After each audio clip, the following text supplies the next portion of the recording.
What's up, comic fans, and it's time for that new Comic Book Day haul plus review, where we go through the books we picked up this week, plus some older books. I usually do 50 centers, but I got a stack of books that I just need to share with you guys before we get back to 50 centers. So we're gonna do it all right after this.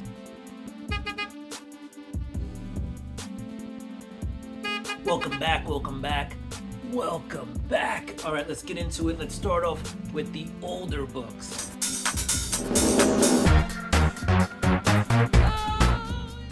So these books probably go maybe 3 weeks back, some of them maybe a month back, I don't know. This one doesn't go too far back though. We're gonna start off with Marvel. We got Marvel Swimsuit Special. And I put this one in a clear board. All right. So what do you got? You got Black Widow, you got Mary Jane, you got She-Hulk, you got Rogue, and you got Captain Marvel. And yeah, that's pretty much the reason I picked this one up, the Mark Brooks cover. Just a dope cover. If they didn't have that cover, I wasn't getting it. And there's an actual comic in there, guys. It's not just pinups and centerfolds. There's an actual thing happening in there, right? We got Star Wars, issue 1 variant. This is the Dr. Aphra sneak preview variant. Alright, and then Dr. Aphra came out with her whole new series. We're not going to talk too much about the older books, but this is continuing on with Marvel. We got the Incredible Hulk. It's issue number 26. Winter Soldier shows up in this one. Bucky. For me, pound for pound, one of the better horror books, if not the best horror book on the market. This from last week. I think this was last week. Captain America number 1. Chip Zdarsky and Valerio Shitti. I always get it wrong. Valerio Shitti. Whatever. Anyway, spending too much time on the name. You got an Alex Ross cover. Just really good read. It's kind of a retelling of Captain America getting unfrozen, but also we have an appearance of a new super soldier, it looks like, in this one. We got the Amazing Spider-Man number 6, working with the Black Cat in this one. Yeah, they are definitely buddy a lot these days. Now we got the Amazing Spider-Man number 7, the first appearance of Hellgate. That guy is not nice. We got the Ultimate Spider-Man incursion number 2. This is the first meeting of Ultimate Miles Morales in this Ultimate Universe's Black Panther. Well, that's not Ultimate Miles Morales. That's Miles Morales from the original Ultimate Universe, and then became part of the 616, and then went back. Anyway, we got the Ultimate Spider-Man. This is issue number 18. We got Ultimate Wolverine number 7. Ultimate Wolverine and Ultimate Spider-Man, both really good books. We got Doom, Bring On the Bad Guys number 1. This is a lyrics cover. This is the Sister Sorrow cover. Alright. One of the first cover appearances. She was on a couple of the covers. We have Bring On the Bad Guys, Green Goblin number 1. Alright. There was a Bring On the Bad Guys this week. We'll get to that. Now we're switching gears. We're at DC. We have Catwoman, Fire and Brimstone. These are kind of a retelling of her original days, being part of a heist gang, if you will. We got Green Lantern number 4. Abin Zur there on the cover. Martian Manhunter number 4. Good book. They're both pretty good. And what we find out from Abin Zur in issue number 4 is he's like, I didn't kill all these people. Like, the first 3 issues, you're like, oh man, he killed so many people. He's like, I didn't kill anybody, except for like 2. Catwoman number 77, still continuing with her past. Absolute Superman number 9, wearing the Omega Man helmet. But yeah, they managed to save him. He gets shot with some kryptonite bullets. The Omega Man managed to save him using a grandfather box, I think what they call it, or father box instead of a mother box. Weird. We have Black Ritual, the Book of Onyx. All right. We get some prequel stuff in that one. News from the Fallout number 1. This was an interesting book. all black and white. Kind of tells of a rogue general who creates this, I guess, like these radioactive zombies. That's the best way to put it. Battle Beast #1. This was definitely a few weeks ago because Battle Beast #3 came out this week, and my shop sold out on it, but they ordered more. So, but yeah, if you like Invincible and you like Battle Beast, it's a fun read. G.I. Joe #8. Baron is going on vacation. That's what's happening on that one. Void Rivals #20. So Leah's she ain't happy. She's not happy. Speaking of all that stuff, Energon Universe #1. This was a reprint of the Free Comic Book Day book, and I always forget they do that. But this is the Daniel Warren Johnson cover, so I'm kind of glad I got that. But it was a Free Comic Book Day book, and then they capitalize on it. And then we have Transformers #22 from last week. That's scary. He's just like, hey guys, and they're all like, ah! Right? But the Decepticons, being Decepticons, start destroying cities and stuff just to bring out the Transformers. We did get the 1 in 10, and we got it at regular price, so $3.99 for this DNA. Optimus Prime. They're attaching covers. I don't know. I gotta get the new ones. Alright guys, those were the older books. Now let's get into this week's books. First off, we have Death to Pacheco. This is a ash can that my local comic shop, my LCS, gave to me. Interesting premise. So right during World War II, they had the camps where they sent all the Japanese. Over in California, there was, I guess, some issues. They used that racial charged incident to also say that Mexicans were helping the Japanese. And this is like it's a fictional historical telling of that. They created some fictional characters, replaced some names, hid the names of certain people to protect them. So based on actual events, this is kind of a World War II telling of what happened within the Mexican community during those days. All right. Keeping on with the indies, we have Big Rig #1. This is chapters 1 and 2 in this book. $7.99 price tag. This is the Peach Momoko variant. Basically, you have a priest who is excommunicated, who's around while these demons are attacking. He tries to save everybody by, I guess, praying, and he gets gifted basically a big rig, a 16-wheeler, all full of all sorts of stuff. Still trying to get a feel for that character. He's not fleshed out that much, but you are getting a good idea of what the world is, and he does get this witch who comes through to, I guess, also wants to fight demons because they killed her family. Big Rig or driver. I'll figure it out when I read the next issue.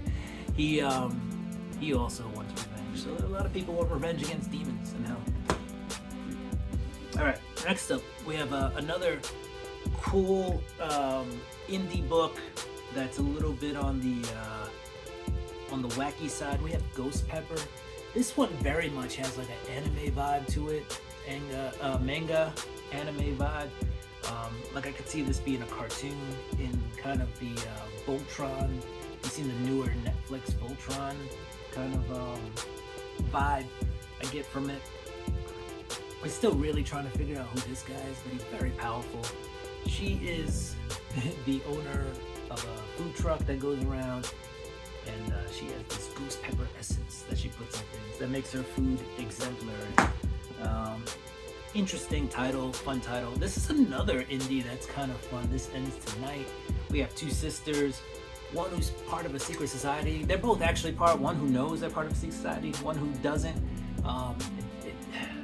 Not quite sure where it's going, but it looks like it's like mythical elves, right?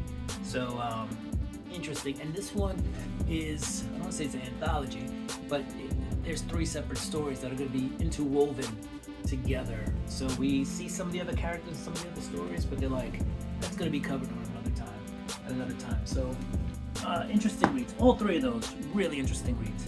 All right, here's something a little less wacky, but we have G.I. Joe number 9. Turns out Baroness Vacation turns into Baroness's War. All right, so we like G.I. Joe, part of that Energon universe. Very cool. All right, we're moving out of the indies, and now we're into DC. Didn't get a lot of my DC reading done this week, but we're still going to share the books.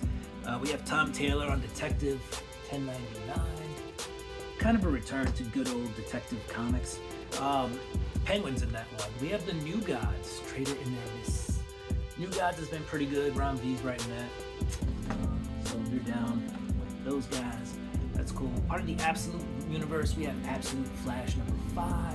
I still got to read number 4, so we didn't get to number 5 yet. But I did read some DC books, and so we have Absolute Batman number 10.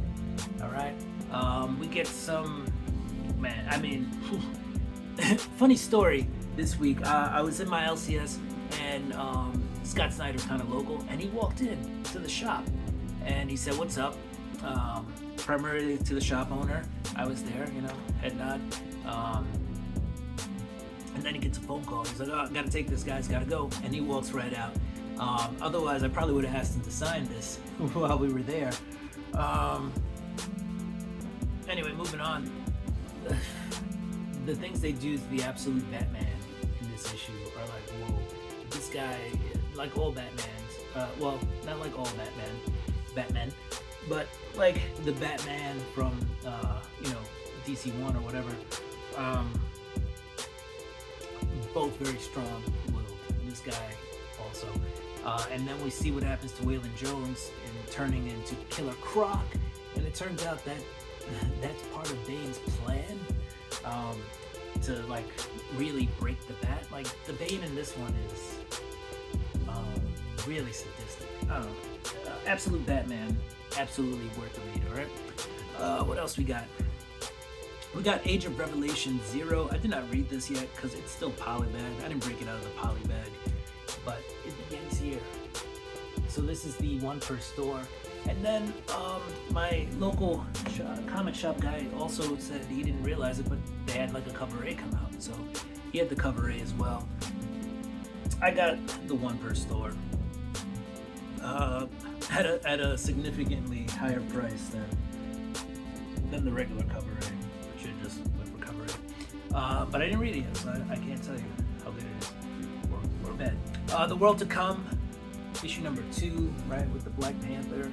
I haven't read this one yet either, but Joe Quesada makes his return to Marvel. All right, next up we got the New Champions. All right, a whole new team of new champions. These guys were kind of created.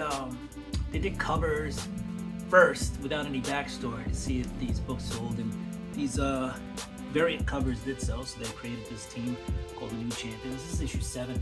If you're looking for something for the kids to read, New Champions is really cool. Right now they're playing with some magic stuff, you know, mysticism. They end up in this marketplace that deals with a lot with magic. New character, Night Drifter. At one point, I think somebody refers to him as Junior Blade. So it's a fun book. Like I said, good for kids. Just light.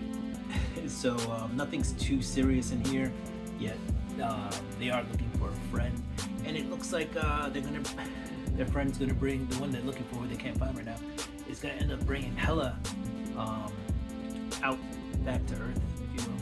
So yeah, fun book. Again, if you're looking for something not crazy serious, lighthearted, and something that you can read with the kids, New Champions was pretty good. And then last but not least, we have Bring On the Bad Guy, Abomination. And Abomination really is a bad guy in this one. He does it all. Basically, Mephisto has tasked a bunch of villains with collecting some souls for him, right? In exchange for some stuff, usually power, you know. And so Abomination, this dude that he has to go collect the soul from, he's just been in the occult and the mystical for so long that he's transformed himself into like something other than human, so that there really is no soul to capture there. So Abomination, being a spy and former military informant and military man and such, kind of pulls some strings to acquire a soul that is acceptable for Mephisto to use, and kind of leads this person or misleads this person and ends up killing them to take their soul. So yeah, Abomination, bring on the bad guys. Another bad guy who gets Mephisto one of his souls. You do see the Hulk's hand here. He's not in this story, but apparently the Abomination does escape because he is a prisoner of Wakanda at this time. He ends up escaping after kind of completing his mission, and it looks like that will be continued later on with the Hulk getting involved.